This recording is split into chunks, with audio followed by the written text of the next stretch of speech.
welcome back to A Thoughts Journey. Today we're going to talk about the function of anger. As a reminder, this channel is made to share the experiences and the things that I've learned, and so this video will be through the lens of what I learned and what I wish somebody would have told me about various different things. So we're taking a little bit of a break from the homesteading and food stuff, although I do have some videos coming up about that, and then going straight into the emotional stuff. So the function of anger. Anger is something that I have been wrestling with as a topic, or like as an idea, for many years now. Especially as as a Black woman, we don't have to say the many injustices that we encounter and the role that anger plays in our community, but also as an individual coming off of the Christian values or just everyday norms. One of the things that I say on this channel, and you probably have encountered, is that most advice or most common sayings that people say are usually wrong. Usually I found the way to be successful at anything is to literally go the exact opposite way of what everyone else is doing. And so I want to share a little bit about what I learned about anger, and I would love to hear what you have to say.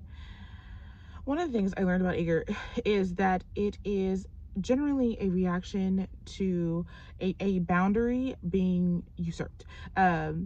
Some people like to say it's a secondary emotion to something else, and I found that to be true, but I found that the ultimate root of it is there is a boundary that's been crossed, and so it actually serves a function. And so when people go, this is such a bad thing and how to not be angry, no.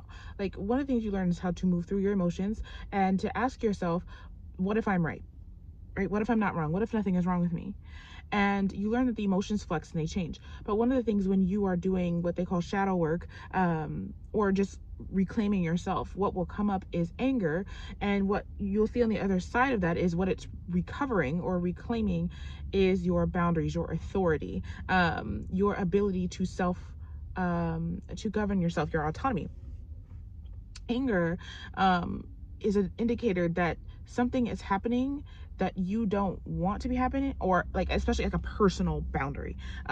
It's not like, oh, somebody cut me off in traffic. If it is somebody cutting you off in traffic, there's something about that interaction that you're reading that keeps happening, that is a boundary that's being usurped. So for instance, it's how they cut you off, right? It's what you know about the situation. It's, no, you cut me off because you felt that, right, you were the most important thing and you don't care who is impacted, you just want what you want. So what you're responding to is not the cutting off. What you're responding to is that you don't care about anybody but yourself. You're being selfish, right?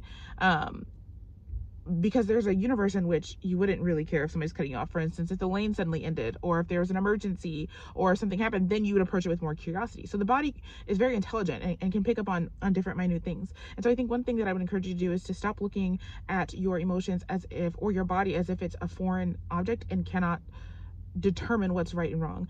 Instead, what you begin to ask yourself is what if I'm right, or how am I right? And what that does is that actually helps you get to the root of what is there. It helps you uncover what is unconscious or what you don't know. It's for information purposes. So instead of moving through your emotions or through life as in what is right, what is wrong, because when we bring that up, what happens is people start saying, well, you can't always be right or what have you, which in some cases are true, but that stops being the goal. To be right or wrong stops being the goal. To understand is to be the goal. So this mind game that you're almost playing with yourself is to flirt with the tension of something that is obviously right, and then go, but what if I'm right? And then you start seeing all the cases that are lined up, or all the scenarios are stacked up for you that says, this is in which it is right to cut somebody off in traffic, if that makes sense. I know that's kind of choppy, but that helps you understand the unconscious pieces of yourself. Again, it's not about actually being right or actually being wrong. It's about understanding so that you can find empowerment in yourself. The other thing that anger helps you do is to establish boundaries.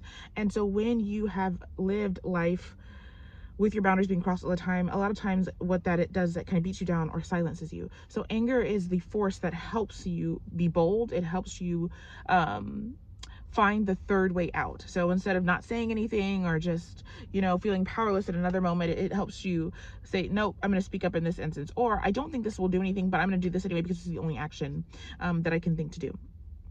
So in other words, the function of anger is to explain or to show, hey, there's a boundary that's being crossed here, or there's a piece of me that needs to be reevaluated, reclaimed, like an empowerment process that needs to happen within you. You'll find that once you start addressing those things, that the feeling of anger actually goes away, and you'll actually find your way through that. So I hope this helped. Until next time, bye.